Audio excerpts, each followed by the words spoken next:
Sobat Maestro, sesaat lagi kita akan bersama-sama mengikuti ibadah minggu bersama Gereja Isa Al-Masih Jemaat Maleer. Selamat mendengarkan.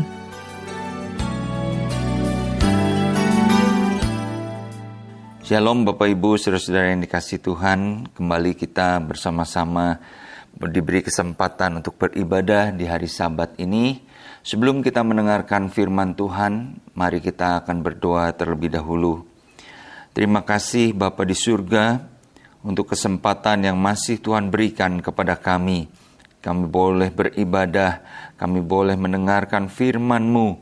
Saat ini bersabdalah Tuhan, sampaikan apa yang menjadi kehendak dan isi hati-Mu, sehingga kebenaran firman yang kami terima boleh menjadi pedoman dan penuntun di dalam hidup kami. Urapi kami semua, baik hamba-Mu yang menyampaikan maupun sidang jemaat yang mendengar. Kami sama-sama diberkati dengan kebenaran firman ini. Dalam nama Tuhan Yesus kami berdoa. Amin. Bapak Ibu, saudara-saudara yang dikasihi Tuhan, hari ini kita akan merenungkan tema tentang sukacita di tengah ketakutan. Meskipun masa raya Natal, saya percaya itu identik dengan kegembiraan, dengan berita sukacita, dengan damai sejahtera. Tetapi mungkin hari-hari ini kita sedang mengalami hal-hal yang menakutkan. Kita melihat kondisi bangsa dan kota kita khususnya, di mana penyebaran virus COVID-19 akhir-akhir ini semakin meningkat tajam. Mungkin juga kita dikhawatirkan dengan situasi politik yang cukup memanas. Dan juga mungkin ada tekanan atau stres tambahan memasuki bulan Desember ini. Karena apa? Karena mungkin menjadi banyak pengeluaran di masa Natal ini untuk berbelanja. Ada banyak orang yang mungkin sibuk memikirkan mau ngasih bingkisan atau mau membagikan kue-kue kepada kerabat, kepada orang-orang yang dekat dengan mereka, sehingga tanpa sadar hal itu menambah kekhawatiran di dalam kehidupan kita. Kalau itu yang sedang terjadi atau yang sedang kita alami, nah, saya ingin mengajak kita untuk merenungkan kembali apa makna kelahiran Tuhan Yesus Sang Juru Selamat. Bapak Ibu, kita akan merenungkan dari apa yang dinubuatkan oleh Nabi Yesaya di dalam Yesaya pasal yang ke-8 ayat 23 sampai pasal 9 ayat yang ke-5. Lebih kurang 700 tahun sebelum Tuhan Yesus lahir, nubuat yang disampaikan Nabi Yesaya ini menjadi sesuatu yang relevan bahkan untuk kita yang hidup di dalam zaman ini. Kita akan membaca ayatnya di dalam Yesaya pasal yang ke-8 ini. Yesaya 8 ayat 23, tetapi tidak untuk selamanya akan ada kesuraman untuk negeri yang terimpit itu. Kalau dahulu Tuhan merendahkan tanah Zebulon dan tanah Naftali, maka di kemudian hari Ia akan memuliakan jalan ke laut, daerah seberang sungai Yordan, wilayah bangsa-bangsa lain. Bangsa yang berjalan di dalam kegelapan telah melihat terang yang besar. Mereka yang diam di negeri kekelaman, atasnya terang telah bersinar. Engkau telah menimbulkan banyak sorak-sorak dan sukacita yang besar. Mereka telah bersukacita di hadapan-Mu, seperti sukacita di waktu panen, seperti orang bersorak-sorak di waktu membagi-bagi jarahan. Sebab kuk yang menekannya dan gandar yang di atas bahunya, serta tongkat si penindas, telah Kau patahkan seperti pada hari kekalahan Midian. Sebab setiap sepatu tentara yang berderap-derap dan setiap jubah yang berlumuran darah akan menjadi umpan api. Sebab seorang anak telah lahir untuk kita, seorang putra telah diberikan untuk kita. Lambang pemerintahan ada di atas bahunya, dan namanya disebutkan orang Penasehat Ajaib, Allah yang perkasa, Bapa yang kekal, Raja Damai. Bapak Ibu saudara-saudara, apa yang dinubuatkan oleh Nabi Yesaya dari ayat-ayat yang tadi kita baca telah terjadi pada masa kelahiran Tuhan Yesus. Kondisi bangsa Israel waktu itu digambarkan seperti dalam kegelapan atau kekelaman. Pada waktu itu atau pada hari-hari itu, bukanlah keadaan yang damai, bukanlah keadaan yang baik, bukanlah keadaan yang menyenangkan bagi bangsa Israel. Karena apa? Pertama, secara fisik, bangsa Israel pada waktu itu sedang dalam kondisi terjajah oleh Kekaisaran Romawi. Memang tidak ada peperangan atau tidak ada revolusi pada waktu itu. Tetapi Bapak Ibu, tentu kita mengetahui kondisi terjajah oleh bangsa lain tentu membuat kehidupan menjadi tidak nyaman. Kehidupan menjadi tertekan. Kita seolah-olah bukan lagi tuan atas tanah air kita, tetapi penjajah yang menguasai. Dan tentu di dalam keadaan terjajah tersebut tidak ada kebebasan.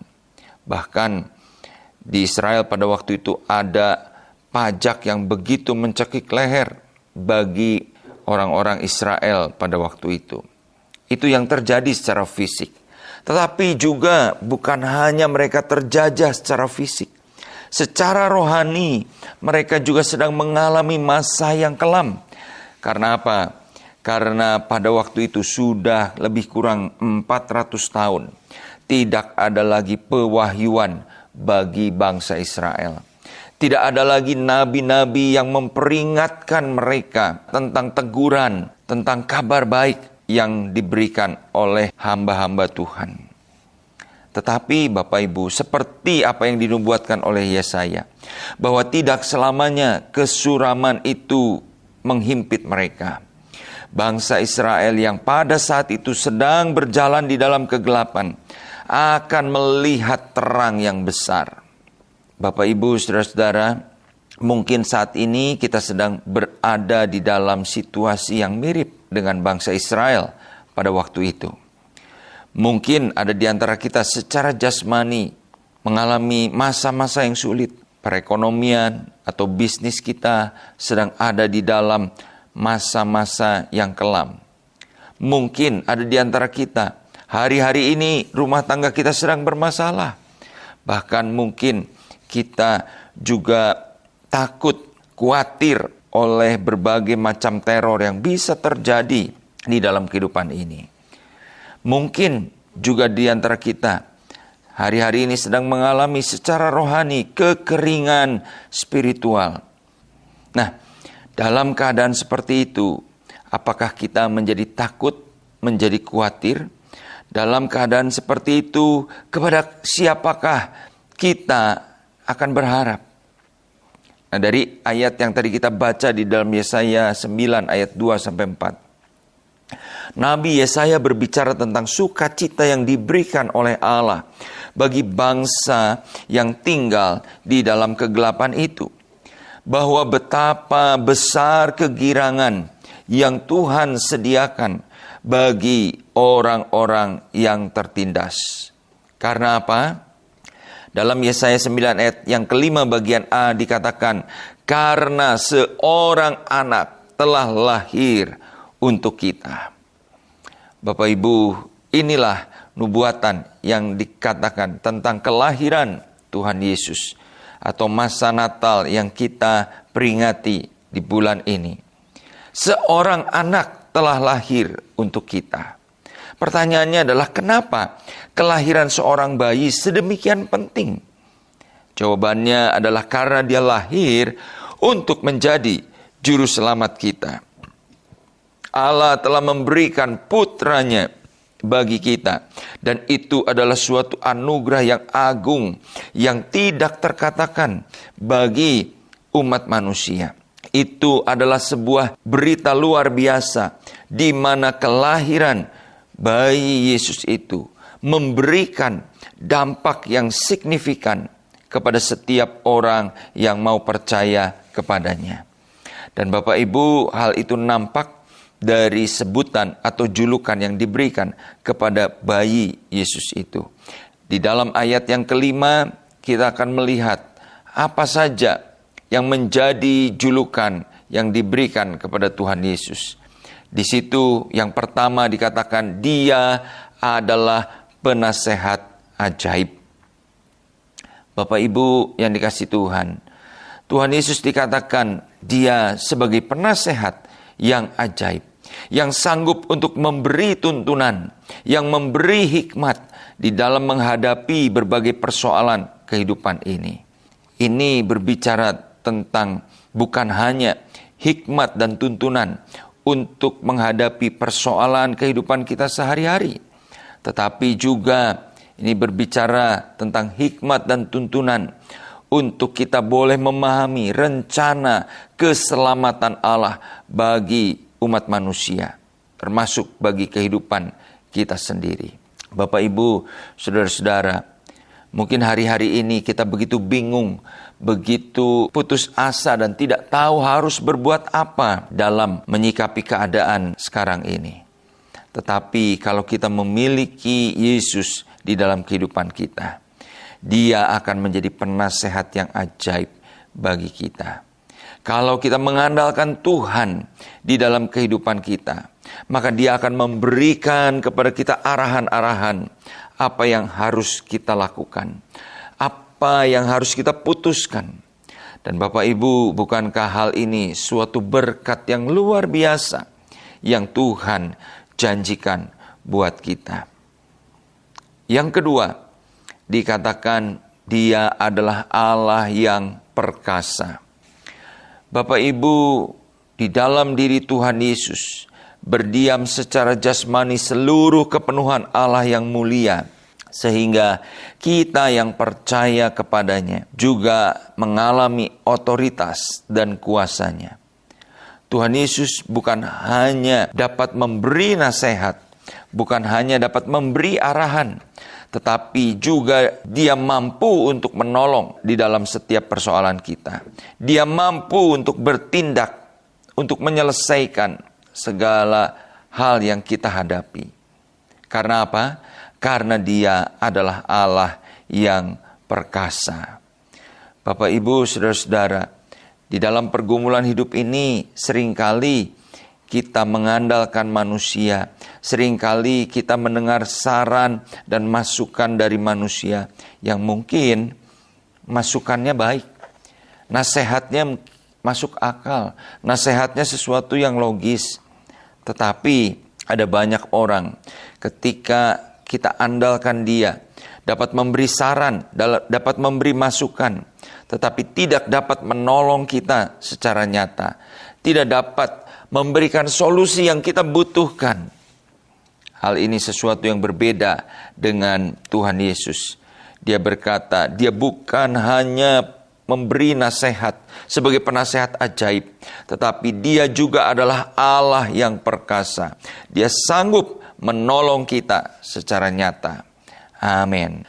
Selanjutnya dikatakan bahwa Tuhan Yesus juga adalah Bapa yang kekal. Bapak, Ibu, saudara-saudara yang dikasihi Tuhan, Allah bagi orang-orang yang percaya bukan lagi Allah yang jauh, tetapi Allah yang dekat, yang nyata kasih-Nya, nyata pemeliharaannya dan perlindungannya bagi kita semua. Dan Bapak, Ibu, di dunia ini mungkin kita punya bapa yang mengecewakan kita. Di dunia ini mungkin kita punya bapa yang tidak seperti yang kita harapkan. Bapa yang otoriter. Tetapi kalau kita memandang kepada Allah sebagai Bapa, Dia adalah Bapa yang penuh kasih. Dia adalah Bapa yang rela memberikan segala sesuatu yang kita butuhkan. Dengan kata lain, Dia adalah Bapa yang dapat kita andalkan. Pada saat kita lemah, pada saat kita tidak berdaya, kita dapat berseru kepadanya. Dan Bapak, Ibu, Allah yang menjadi Bapa kita akan mendengar seruan anak-anaknya dan akan menolong kita. Bukan hanya Dia sebagai Bapa, tetapi ayat tadi mengatakan Dia adalah Bapa yang kekal. Amin, Bapak, Ibu. Seringkali ketika kita sebagai orang percaya ditanya, percayakah kamu kepada Bapa di surga? Tentu selalu kita menjawab, ya saya percaya. Tapi pertanyaannya adalah seberapa banyak dari kita percaya kepada Bapa pada saat hidup kita sepertinya berada di dalam sumur yang dalam. Tidak ada peluang untuk kita dapat keluar dari sumur atau lubang permasalahan kita tersebut. Bapak Ibu, kalau Dia benar adalah Bapa kita yang kekal, maka dalam situasi apapun kehidupan kita, mungkin saat ini kita berada pada sisi yang paling gelap di dalam kehidupan kita, karena masalah yang tidak kunjung selesai, karena mungkin bisnis yang berada di tepi jurang kebangkrutan. Bapa yang kekal sanggup untuk memindahkan kita dari sisi gelap kehidupan kita kepada kehidupan yang penuh sukacita dan kemenangan. Oleh karena itu, serahkanlah seluruh hidup kita kepadanya. Izinkan Tuhan bertindak bagi hidup kita. Bagian kita hanyalah kita mengenal dan percaya kepada Bapa yang kekal itu. Mari kita melangkah dengan iman seperti seorang anak kecil yang percaya penuh kepada Bapaknya yang menuntun dia di dalam situasi apapun. Tuhan sebagai Bapa yang akan menggendong kita. Oleh karena itu serahkanlah segala kekhawatiran kita, karena Dia adalah Bapa yang dapat kita andalkan. Poin yang keempat, dikatakan Dia adalah Raja Damai. Bapak Ibu saudara-saudara yang kasih Tuhan, kedatangan Tuhan Yesus ke dalam dunia ini membawa damai bagi setiap umat manusia.